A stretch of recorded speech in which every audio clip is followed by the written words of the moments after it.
Meus irmãos, motivo de alegria, né? Estarmos juntos aqui, podemos cultuar o Senhor nesta noite. Agradecemos a Deus, né, pela oportunidade que Ele tem nos concedido, né, de podermos entoarmos a Ele louvores, pois Ele é digno de glória e de honra. Irmãos, quero convidar-os a abrir a Bíblia em Mateus capítulo 16. Mateus capítulo 16, nós leremos do versículo 13 ao versículo 19. Mateus capítulo 16, versículo 13 até o versículo 20.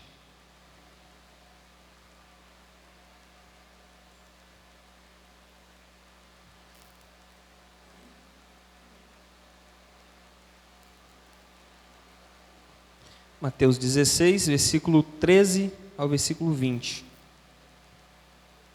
Amém? Todos encontraram?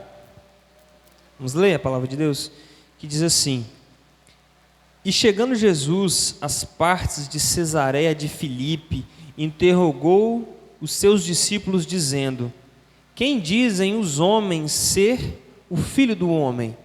E eles disseram: uns João Batista, outros Elias e outros Jeremias ou um dos profetas.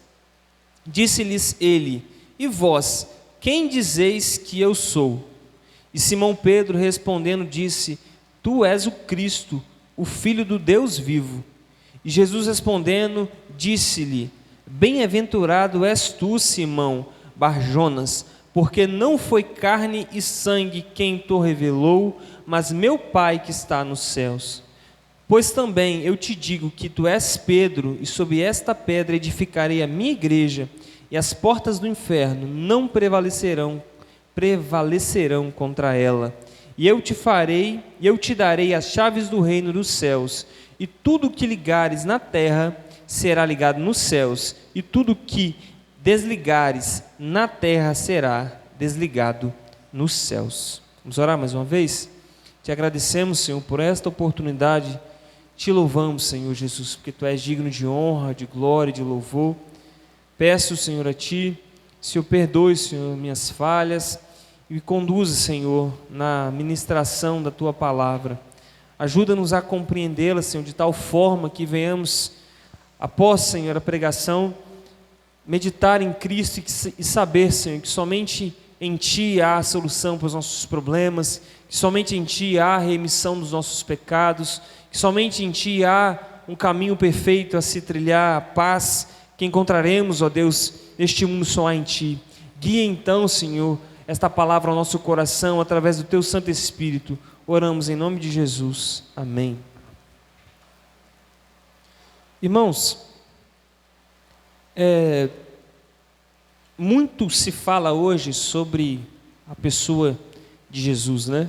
Jesus é um personagem na história extremamente conhecido, né?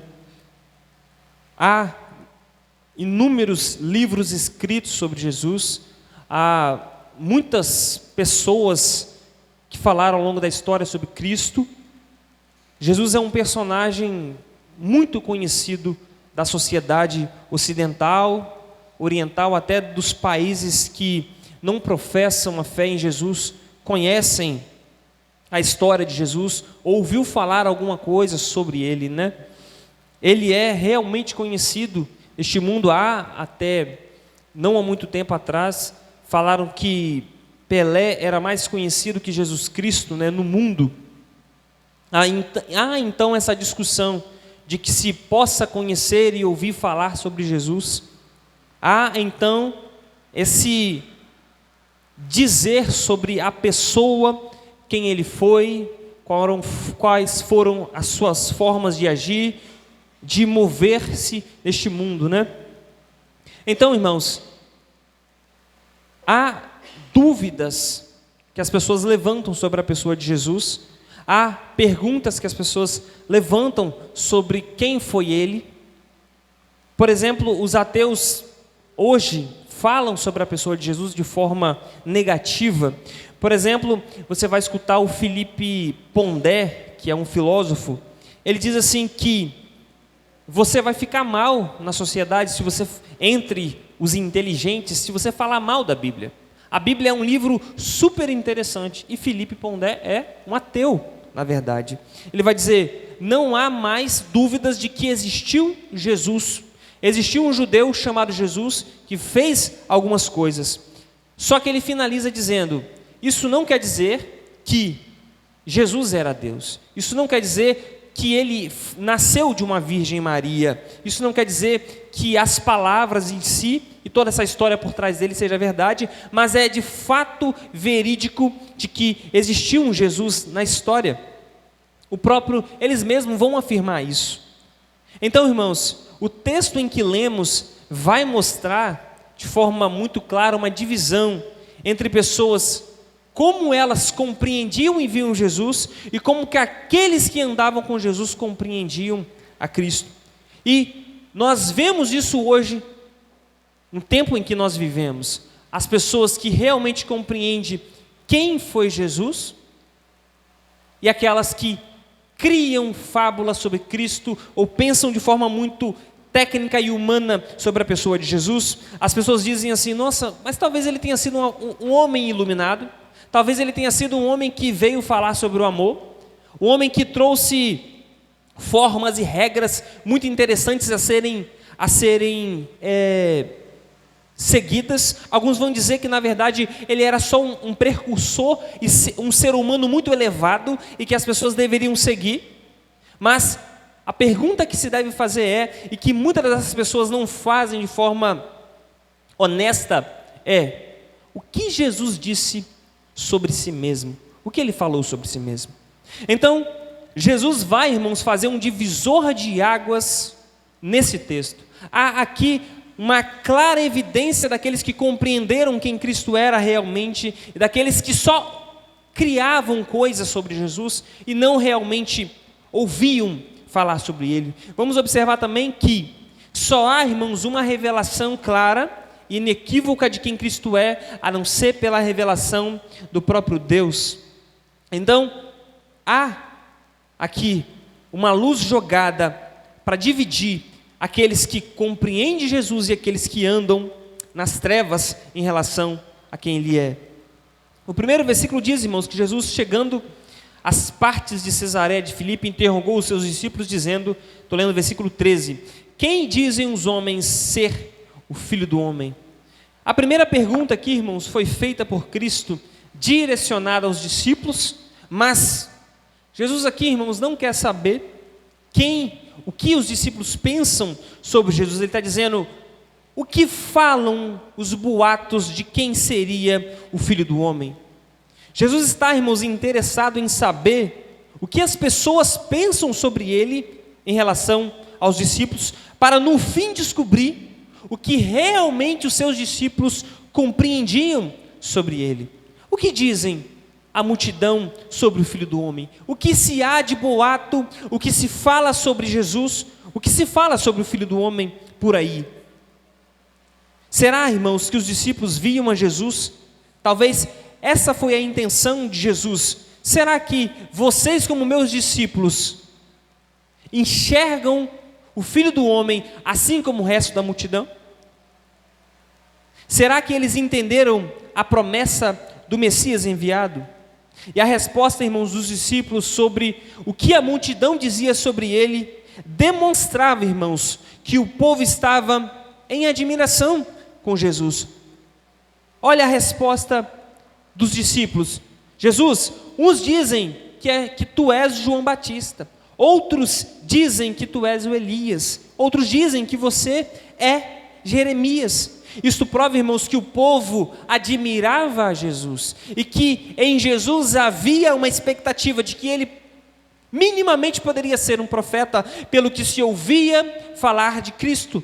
Será que ele é o Elias, fazendo grandes sinais e maravilhas? Será que ele é João Batista, pregando de forma vigorosa? Será que ele é Jeremias, cuidando do povo, se lamentando, tendo cuidado pelo povo?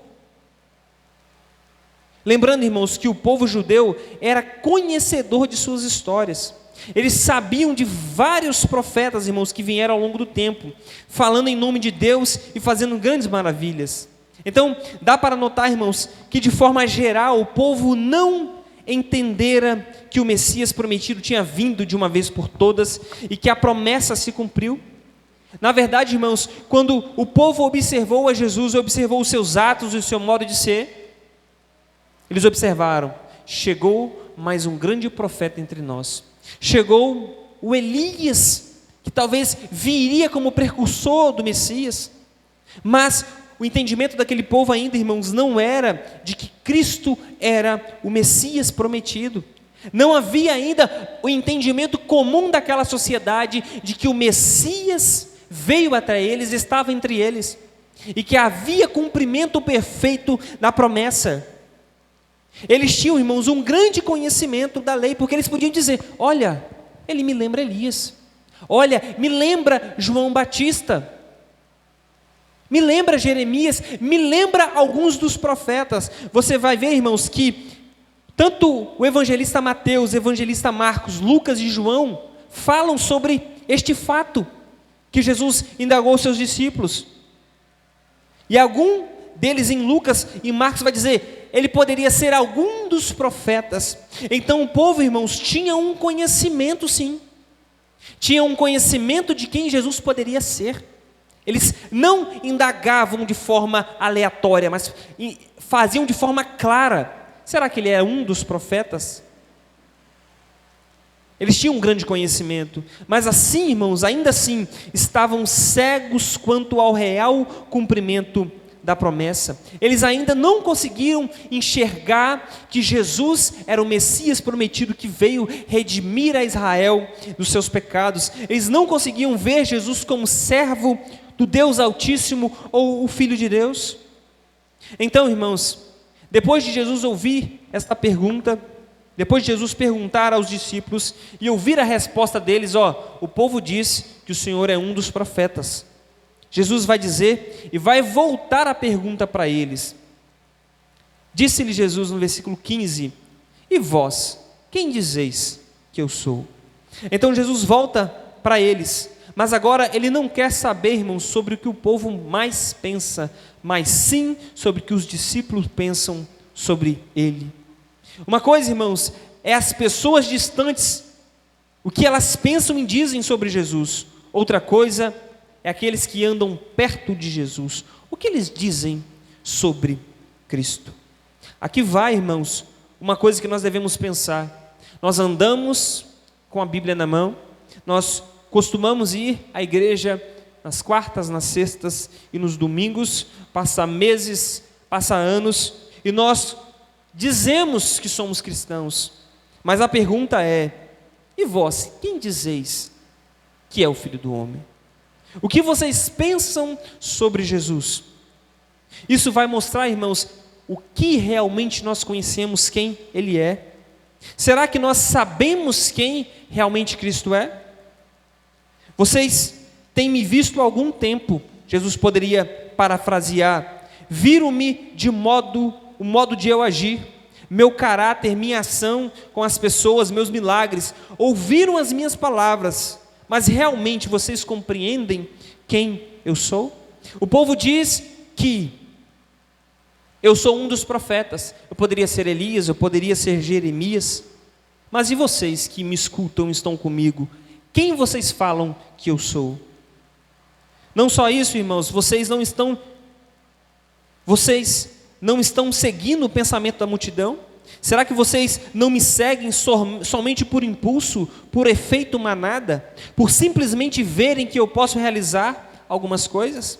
Não será, irmãos, que os discípulos que seguiam a Jesus o seguiam simplesmente por uma eventualidade causal naquele tempo? Simplesmente porque surgiu um homem que aparentemente parece ser o Messias, que aparentemente parece fazer grandes coisas, eu estou seguindo, mas não havia compreensão real de quem ele era.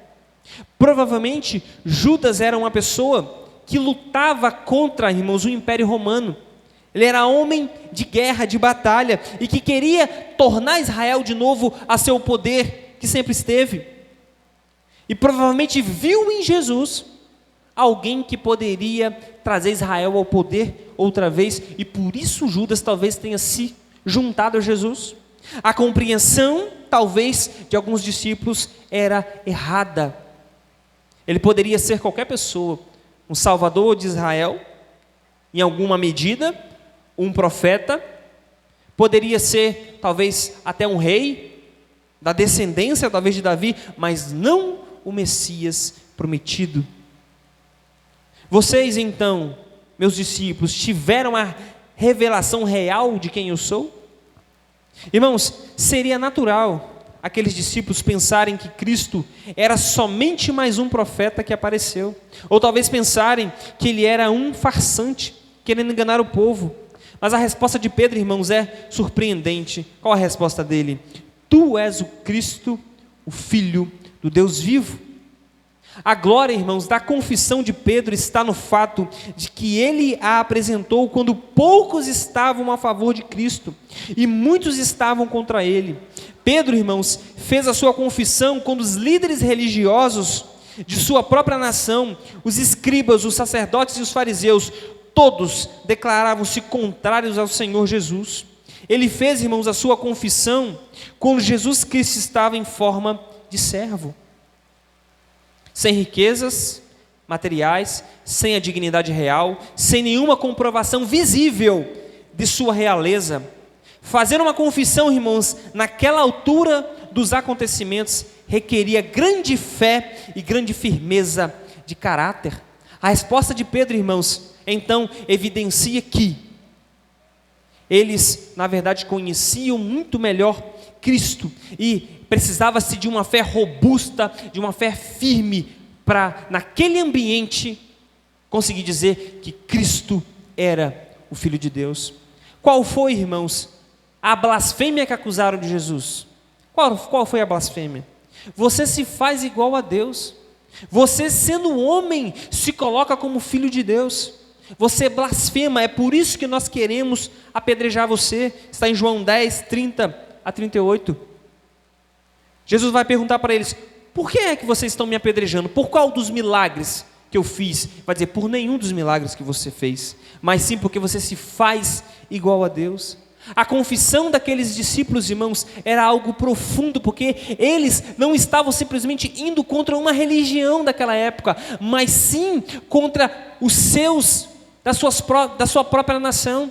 Alguém de raça, tribo e língua e sangue, e todos eles eram filhos de Abraão.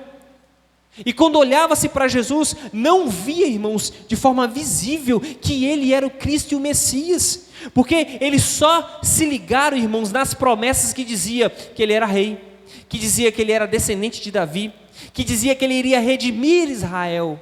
Mas ninguém se lembrou de que Isaías 53 deveria ser cumprido de forma cabal. Ninguém lembrou que Jesus viria de forma simples.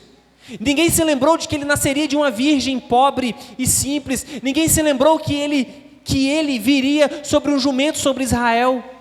Ninguém se lembrou que a remissão que Jesus faria não seria de um reino, irmãos, físico e literal, mas de um reino celestial e que transformaria o coração dos homens. Então, fazer uma confissão pública de que ele era o Cristo, o Filho do Deus vivo, era algo difícil de se fazer naquele momento. Era algo difícil de se falar, porque eles poderiam ser perseguidos, eles poderiam ser, irmãos, tidos como gente louca, e como foi? Esse povo não sabe de nada, os fariseus falavam. Os sacerdotes diziam: esse povo é um povo ignorante que não sabe de nada, porque eles seguem a Jesus, esse homem que não obedece à lei, que não guarda o sábado. Então, precisava-se de uma confissão firme, irmãos, de um caráter de firmeza, e foi a resposta de Pedro. Aqui, irmãos, nós devemos nos perguntar: nós seguiremos o que as pessoas dizem sobre Jesus? Quando chegar a hora das pessoas no trabalho chegarem para você e perguntarem: você vai seguir ao Senhor Jesus? Ainda Cristo para você é seu Salvador? Você confia em Jesus plenamente, com toda a sua vida, com toda a sua alma? Isso pode acontecer no nosso tempo, irmãos, porque no início do ministério de Jesus foi isso que aconteceu. Eles precisariam seguir a Jesus apesar das circunstâncias adversas. Quem é Cristo para você? Quem é Ele para você? Ele ainda é o Cristo, o Filho do Deus vivo? Ou Ele é só alguém, um amuleto que você vem na igreja e arrebata alguns bens dele?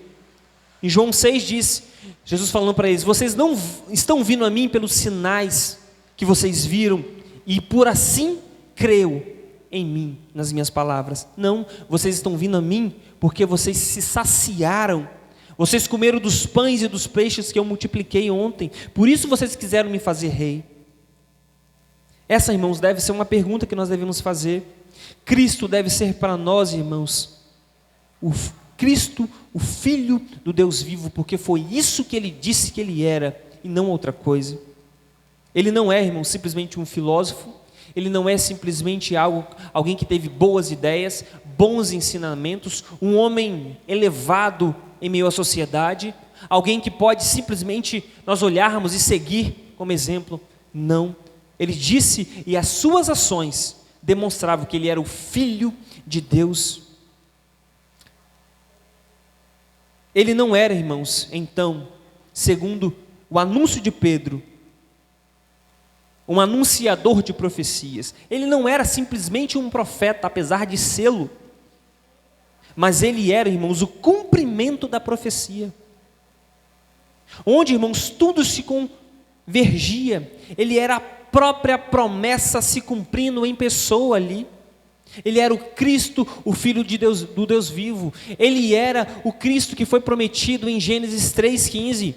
Ele era, irmãos, todos aqueles bodes, cordeiros, touros que foram mortos, todo aquele sacrifício que foi feito, foi um exemplo de quem Cristo era.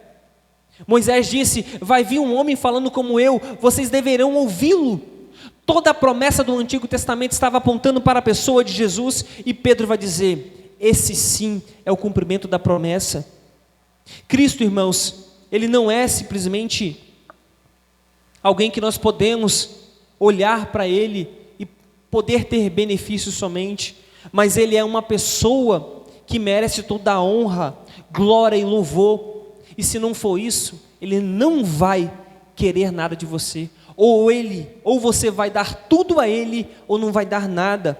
Ou você vai dar todo o seu coração, todo o seu intelecto, todo o seu entendimento, talvez até mesmo, irmãos, a sua paz na sociedade. Talvez brigarão entre famílias, perderão-se trabalhos, mas Cristo será tudo, porque tudo se converge nele, porque Ele é o Cristo, o Filho do Deus vivo, é aquele que foi morto antes da fundação do mundo, é aquele que fez tudo pela palavra do seu poder, é aquele que comanda os mundos, e o mundo se sustenta pela palavra do seu poder. Nada que foi feito neste mundo se fez, a não ser que tenha feito pela palavra dele.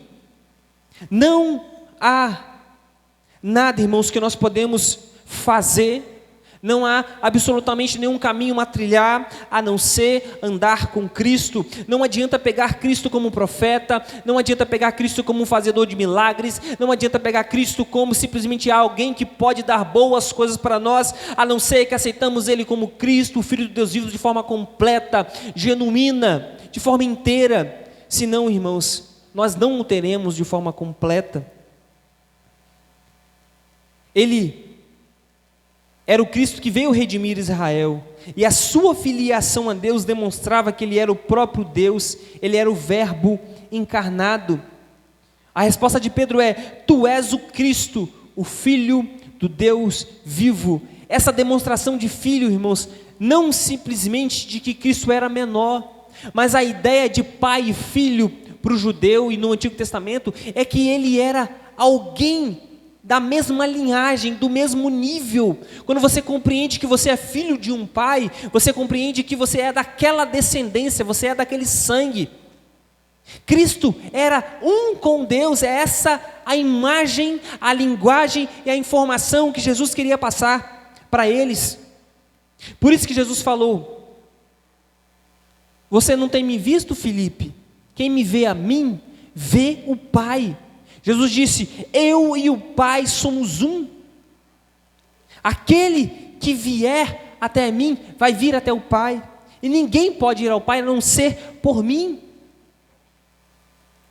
Então, irmãos, a resposta de Pedro é de que tu és o Cristo, o Filho do Deus vivo, demonstra que Cristo é Deus soberano e de que Ele realmente precisa ser o Deus que governa as pessoas. Não adianta termos, irmãos, uma parte dele, se não tê-lo de forma total e completa. Não, irmão, só isso. Jesus vai elogiar a resposta de Pedro. Jesus vai dizer, respondendo, disse-lhe: bem-aventurado és tu, Simão Barjonas, porque não foi carne e sangue quem tu revelou, mas meu Pai que estás no céu. Uma coisa, irmãos, que nós podemos compreender sobre a verdade do Evangelho, ela não pode ser compreendida a não ser através do Espírito Santo, a não ser Deus revelando o coração do homem. Não há possibilidade do homem conhecer a Deus. Paulo vai falar em Coríntios que ao homem natural, ele não consegue compreender as coisas espirituais e lhe parecem loucura, mas o homem espiritual a tudo compreende. Ele vai dizer: bem-aventurado você, Pedro, porque não foi carne e sangue que te revelou, mas foi meu Deus, o Pai, que te revelou isso. Bem-aventurado, irmãos, são aqueles que receberam essa revelação. Bem-aventurado aqueles que compreendem que quem Cristo é. Felizes são aqueles que podem olhar para Jesus e ver muito mais alguém do que simplesmente um abençoador, um doador de bens. Muito mais do que um profeta, muito mais alguém de que você pode esperar algumas coisas, mas você pode olhar para Ele como o Salvador da sua alma. Você é feliz se você olha para Jesus e pode ver Ele, aquele que pode sustentar seu coração nas adversidades, aquele que pode perdoar os seus pecados. Se você compreende Ele como Cristo, o Filho do Deus vivo, você compreende aquele que morreu por você e deu a vida pelos seus pecados. Se você compreende que Ele é o Cristo, o Filho do Deus vivo, você compreende que Ele é Deus da sua vida, que Ele é Senhor das suas coisas. Assim, irmãos, estaremos bem e seguros. O mundo se olha para Jesus simplesmente como alguém que pode doar coisas, ou um exemplo a ser seguido. Eles estão limitados. Já os crentes que creem realmente em Jesus, que compreendem quem Cristo é, pode ter uma esperança genuína nele de salvação, porque entende, irmãos, que Cristo não simplesmente fez algo momentâneo e passageiro por eles, mas fez algo eterno, que pode salvá-los, que pode redimi-los, que pode dar paz ao seu coração, que pode dar esperança, e que este mundo, apesar de todas as suas aflições, dificuldades e até mesmo a velhice chegando e a morte chegando lá, logo após isso haverá esperança. Então, ter Cristo, irmãos, só em um nível de compreensão baixa, olhando para Jesus de forma: bom, Cristo vem até aqui e depois daqui não vem mais, não adianta nada. Não adianta ter Cristo como simplesmente um profeta. Mas se você quer ser feliz, bem-aventurado é aquele que compreendeu quem Cristo é. Ele é o Filho do Deus vivo. Se alegre, irmãos, porque essa revelação não foi dada a todas as pessoas. Olha, os ímpios, eles não têm compreensão de quem Cristo é. Converse com qualquer pessoa, eles não compreendem o que é pecado, porque Cristo morreu. Não há nenhuma explicação, nenhuma evidência, irmãos, de entendimento, de luz em seu coração e sua mente. Eles são tristes, na verdade. Feliz, bem-aventurado, satisfeito, completo é aquele que compreendeu quem Jesus era e é. Outro, Jesus vai dizer: não foi sangue nem carne quem revelou isto, mas meu Pai. Não foi, irmãos, simplesmente por entendimento carnal. O intelecto tem um limite. A pessoa pode compreender muito bem que Cristo morreu pelos seus pecados. Ele pode até ter uma luz de entendimento lógico: bom, faz sentido, Ele pagou o preço pelos meus pecados, logo eu sou perdoado, mas isso não afeta o seu coração, isso não muda a sua mente. Logo, irmãos, não há nenhum entendimento humano que possa fazer com que os homens compreendam a verdade pela carne e pelo sangue. A força do braço não transformará ninguém. Não é o Espírito Santo que convence o homem da justiça, do juízo e do pecado? Não é o Espírito Santo que transforma o coração do homem? Não é Deus que dá o coração de carne? Não é Deus que dá o arrependimento e a fé? Não foi então por carne nem por sangue que fez você, Pedro, dizer essas palavras. Não é simplesmente por... Pensa, irmãos, Jesus pregou para várias pessoas. Havia uma multidão ouvindo a Cristo pregar e muitos deles não compreenderam que Cristo era o Filho do Deus vivo. Os sacerdotes o ouviram. Muitos viram seus milagres. Jesus disse: vocês poderiam crer pelo menos pelos milagres, e mesmo assim eles não creram, mesmo assim não compreenderam, mesmo assim não enxergaram, mesmo assim não viram em Jesus um Salvador, um perdoador dos seus pecados.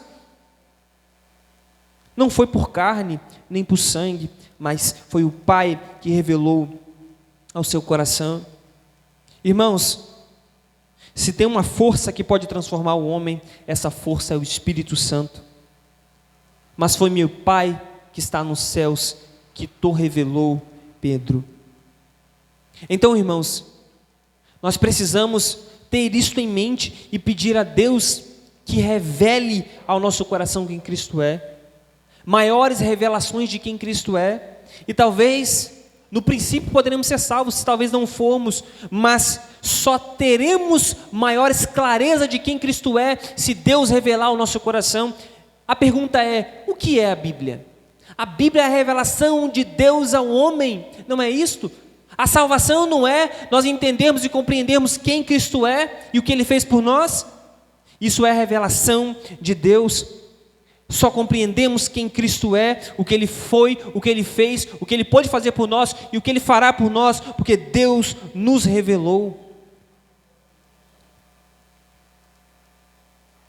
Não, irmão, só isso. O texto vai dizer: pois também eu te digo que tu és Pedro, e sobre esta pedra edificarei a minha igreja, e as portas do inferno não prevalecerão contra ela.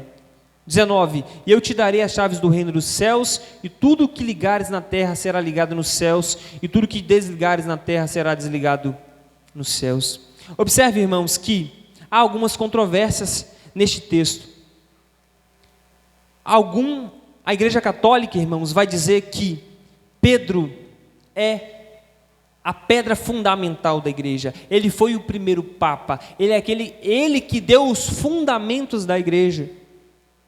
Alguns vão dizer que também que ele é aquele que pode perdoar o pecado das pessoas, que pode dar o perdão ou não dar o perdão, porque ele tem a chave do reino de Deus. O que ele liga, ele pode ligar e pode desligar. Há uma controvérsia estranha e errada aqui, mas quando nós observamos o texto de forma muito clara, irmãos, pois também eu te digo que tu és Pedro, um pedaço de pedra, e sobre esta pedra eu edificarei a minha igreja. Qual pedra é esta? Uma montanha grande. Tu és Pedro, você é um fragmento dessa pedra maior, e sobre esta pedra, que é esta montanha, edificarei a minha igreja. Qual é a montanha que a igreja está edificada? Tu és o Cristo, o Filho do Deus vivo. Irmãos, a igreja está edificada sobre Cristo e este fundamento. Não há absolutamente nada, irmãos, que faz com que a igreja se mova a não ser pelo fundamento. Que foi que Paulo falou? Que não devemos remover os fundamentos colocados pelos apóstolos e pelos profetas. Cristo, irmãos, é o fundamento da igreja. Cristo é a base de que a igreja se move, irmãos. E sem Cristo não haveria igreja, não haveria motivo de nós estarmos aqui reunidos. Se Jesus não tivesse morrido por nós, pelos nossos pecados, e os provido de salvação. Sobre esta pedra que você disse, Pedro, não sobre você. É algo, irmãos, muito claro. O fundamento da igreja não poderia ser sobre um filho de Adão, um pecador como Pedro, mas sim sobre a pessoa de Jesus, que é uma pedra firme, que não se move. Nesta pedra a igreja pode ser fundamentada. Acredita-se, irmãos, que até católicos, antes do protestantismo chegar e romper com o catolicismo, eles interpretavam esse texto da forma que nós interpretamos. Eles viam que, na verdade, o fundamento era Cristo e não Pedro, na verdade. Mas depois, com o tempo, foi se mudando. Observe, irmãos, de forma interessante e clara: eu te darei as chaves do reino dos céus. O que seria isso? E tudo que você ligar na terra será desligado na terra será ligado nos céus, e tudo que desligares na terra será desligado nos céus. O que é isso?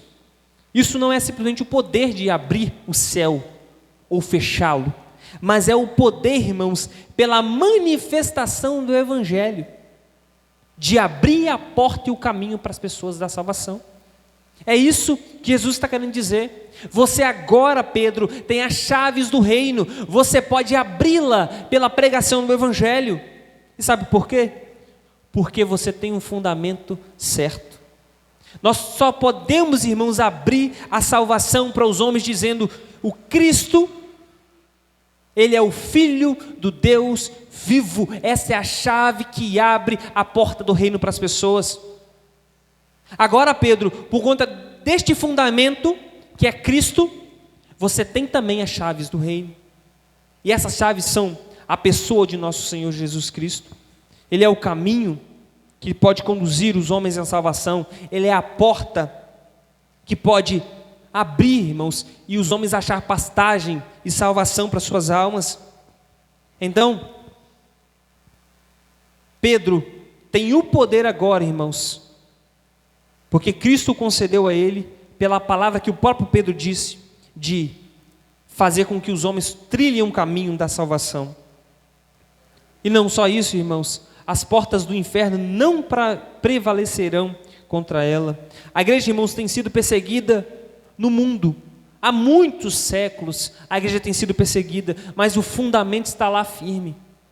Pode talvez igrejas locais acabarem, pode países às vezes se tornarem, com o passar do tempo, pós-cristãos, mas a igreja de Cristo, não estou dizendo, irmãos, de uma placa, de uma denominação, não estou dizendo de um grupo simplesmente de pessoas em determinado lugar, mas a igreja geral, universal de Cristo, não pode ser abalada.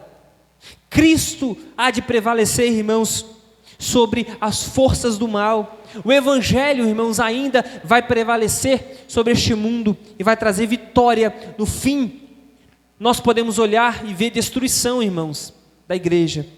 De forma generalizada, estou dizendo aqui. Podemos ver a destruição, mas ela não vai prevalecer. As portas do inferno não prevalecerão. As forças do diabo não vencerão a igreja. E por conta disso, irmãos, de quem Cristo é, Ele é o Filho do Deus vivo. Quero, irmãos, concluir este sermão com os irmãos. Não há, irmãos, em quem você deveria confiar, a não ser no Senhor.